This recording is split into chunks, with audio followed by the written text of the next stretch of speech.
Le jardin d'Éden n'est pas un mythe et il existe encore. Quiconque verra l'un des parcs nationaux du Gabon pourra l'affirmer.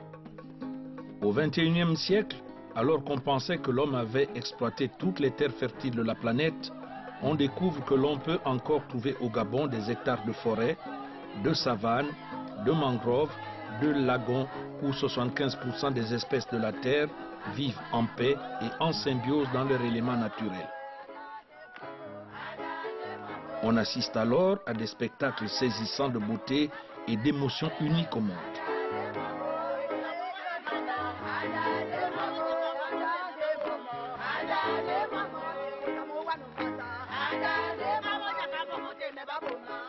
Ces forêts abritent la plus grosse population d'éléphants de forêt sur le continent, 70 espèces de reptiles, 190 mammifères, dont la plus grosse concentration de gorilles à dos argenté, les chimpanzés.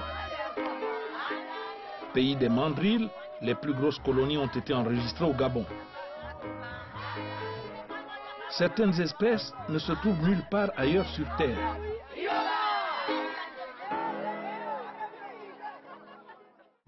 Rivières, forêts, fleuves, mangroves, océans.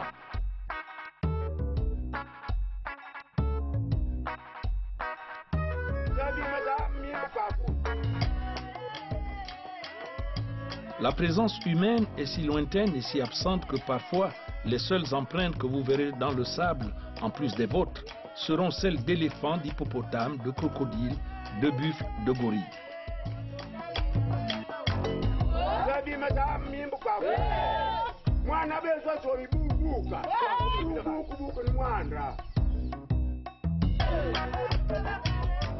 Les tortues luttes viennent du Brésil pour se nourrir dans les baies et pondre leurs œufs sur les plages.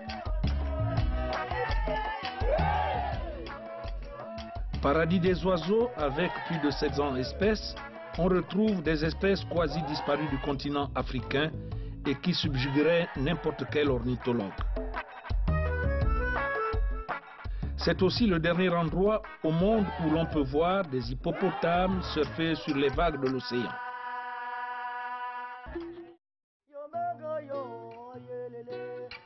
En 2002, tout cela a pris une ampleur encore plus phénoménale et visionnaire lorsque le président Omar Bongo Ondimba décide d'affecter 11% du territoire gabonais à la préservation de la nature, à la vue de photos prises par Mike Fay lors de son méga transect dévoilant toutes les richesses de la faune et de la flore gabonaise. L'affectation de 11% du territoire en 13 parcs nationaux positionne le Gabon comme un pilier dans ce domaine.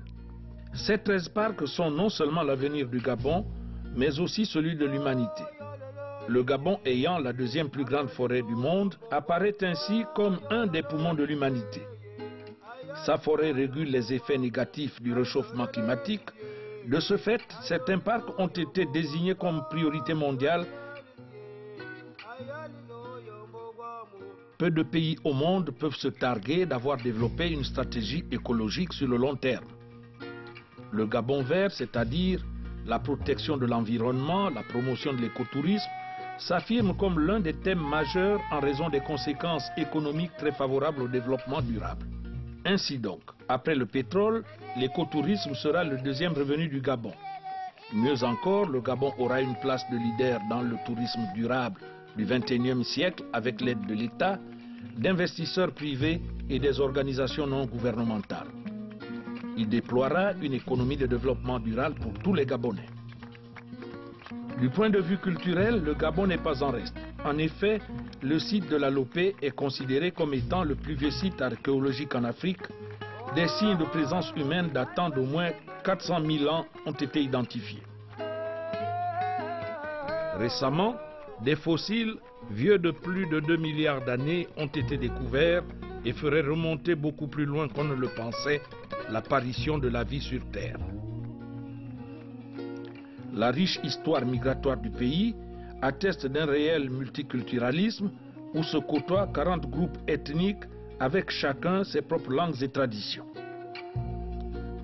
Cette nouvelle forme de tourisme alliera le respect de l'environnement et de la nature, le développement de l'économie locale et la valorisation de la culture gabonaise. Cela permettra de créer des emplois, d'assurer la formation professionnelle des communautés vivant près des parcs, qui offrirait de l'emploi aux populations locales, le développement indirect d'écoles, d'hôpitaux et d'autres infrastructures d'utilité nationale dont bénéficieront directement les autochtones. En investissant sur ces atouts, le Gabon peut réaliser le pari suivant: devenir la première destination de l'écotourisme et un modèle pour les parcs nationaux du XXIe siècle d'ici 2015.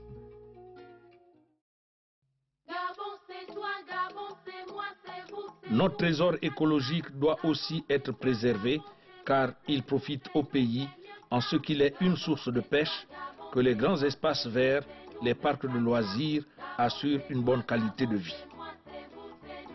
Avec le Gabon vert, on intégrera le développement urbain dans la nature environnante, la préservant ainsi au lieu de raser des hectares de forêt. Les parcs seront ainsi des éléments clés du développement économique urbain.